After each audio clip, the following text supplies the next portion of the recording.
አንድ ታዋቂ አርቲስት ማለት ነው ትልቅ የልጆች እናት ምናምን አርቲስት እኔ የሆነ ፕሮሞሽን ዘርፍ ላይ በጣም እግዚአብሔር ሞገስ ሰጥቶኝ ስኬታማ የሆንበት የስራ ዘርፍ አለና እዛ ስራ ላይ ደወለች ትእዛዝ ስለሆነ ደወለችልኝ ምናምን እንደዚህ አክብረውኝ ሲደውሉ ምናምን በቃ ይደውሉላችኋል ከዚህ ስልክም የዋናውን ሰጣለው እንትን ኦርደር ታረጋላችሁ ምናምን ብዬ ራሴ ስልክ ልኬ ምናምን ከዛ ልተስልሽ ወይ እንደዚህ ታረቂልሽ ምናምን ብያት ከዛ ደወለች ደውሉላት ምናምን ስላው ደወለች እሺ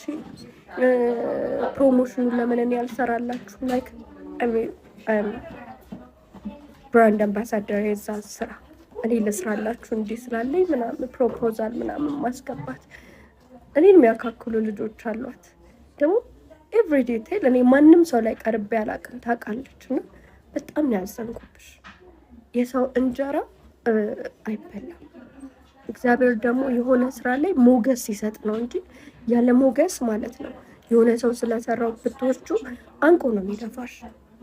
ለስወጣ ጠራትና አጋጇን ነያዴላትና በኢየሱስም እግዚአብሔር እጅሽን ያዘው አይኖችሽን ያዘው በልብሽ ሰሚውን ነገር እዛው አቁም ይሰማች ምሰሚውን ነገር በቃ የምታስቢውን ነገር እንዳለ የእግዚአብሔር ሐሳብ እንዲሆን እግሮችሽን ወንድምሽ ነው እግዚአብሔር ወንድምሽ ነው እኔ ባልመጣች ይሄ ቁጥር ላይ ደውይ ይካልሰራልሽ የማን ስልክ ነው የምትሰጪው የዘመዶቼ የጓደኛዬ ባልኖር በህይወት በረሃ ነው ሀረር ነው የሚሄደው አታውቂውም ይመጣው ስንት ነገር ያጋጥማል ለዚህ ይሄንን ደውይ እሺ ቀጥልላችኋለሁ በስነ ስርዓት ጸልዬ ኪችን አንብቡ እስቲ እሺ ምናምን ብዬ ሄዳለሁ ሄጄ ለሊት 8 ሰዓት ወጥቼ 9 ሰዓት ሄዳለሁ ልብስ መርጣለሁኝ በሁለተኛው ቀን እንደዚሁ መርጣለሁኝ ድጋሚ ለሊት መጥቼ ደግሞ እዚህ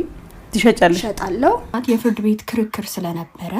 ደውዬላት እንደ እናት ሰግቼ ማለት ነው ይሄ እዚህ ላይ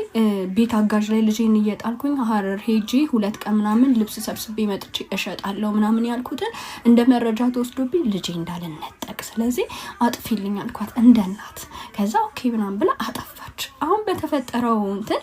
እንደ አዲስ ሄዳ ቲክቶክ ላይ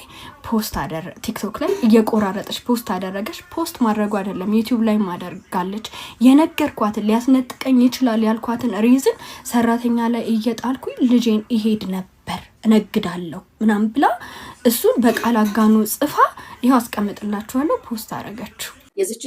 ልጅ ስራ ሲንግል ማም ናት እናት ናት አምባሳደር ናት አይደለ የቅርጫ ምናምን አምባሳደር ናት እንደ ሰው እንደ ሴት ልጅ እንደ እናት የሷን እንጀራ መመኘት በራሱ ያሳፍራል እናት እኮ ናት እቺ ልጅ ሲንግል ማም ናት ባይዘው እቺ እንትና ከሰማችሁ በጣም ተሳዝነው እንደው ማሰባችሁ ራሱ እኔ እንደዚህ ስላለኝ እኔ እንደዚህ ሰራላችሁ ይታይላችኋል እኔ እንደዚህ አደርግ እኔ ምን አይነት ችግር አብትሆኑ አትጠግቡም ግን ማለት አትጠግቡም ሆዳችሁ ኪሳችሁ አካውንታችሁ ማይጠግብም ልንገርሽ እግዚአብሔር ይመስገን ክቡር ፍርድ ቤቱ እኔ እናትነቴን አምኖበት እኔ ጋር እንደሚበጭ አምኖበት በሁሉም አቅጣጫ አይቶ እኔ ጋር ያለ ምንም ክርክር ነው የተወሰነልኝ ሲቀጥል ግን ማለት ነው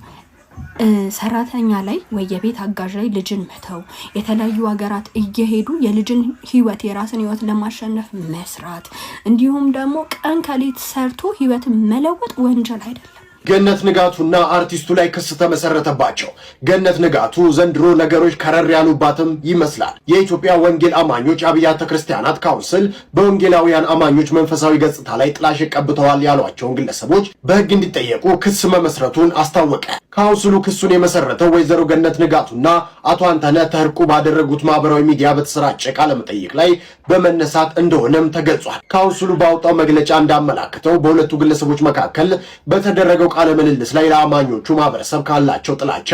በመነሳት የእምነቱን ተከታዮች መንፈሳዊ ገጽታ የሚያበላሽ ንግግር ተሰራይቷል ብሏል። ገነት ንጋቱ የተባለች አርቲስት ያደረገችውን እጅግ አሳፋሪና የዘቀጠ ነገር ተመልክተን በዝምታ ልናልፍ አልተቻለንም። ይህች ሴት በለቅሶ በሐዘን ልትነግድ ስትሞክር ከመመልከት በላይ የሚያሳዝን ብሎም የሚያሳፍር ምን አለ? ይህ የአንድ ገነት ንጋቱ ድርጊት ብቻ ሳይሆን ብዙ የዚህ ዘመን ሰዎች አስከፊ። ሰላም፣ እንዴት ከረማችሁ? ድንች ሰላም ናችሁ? እንዴት ናችሁ? ሰሞኑን ጥሩ ሁኔታ ላይ አልነበርኩም። በጣም ብዙ ህይወት ፈተናዎች ገጥሞኛል። ይህን ብዬ መግለጽ አልችልም። ምናልባት ሊያሰናብቱኝ ይሆናል ብዬ አሰብኩና ነፍሴ በጣም ተጨነቀ። እናቴ ያባታል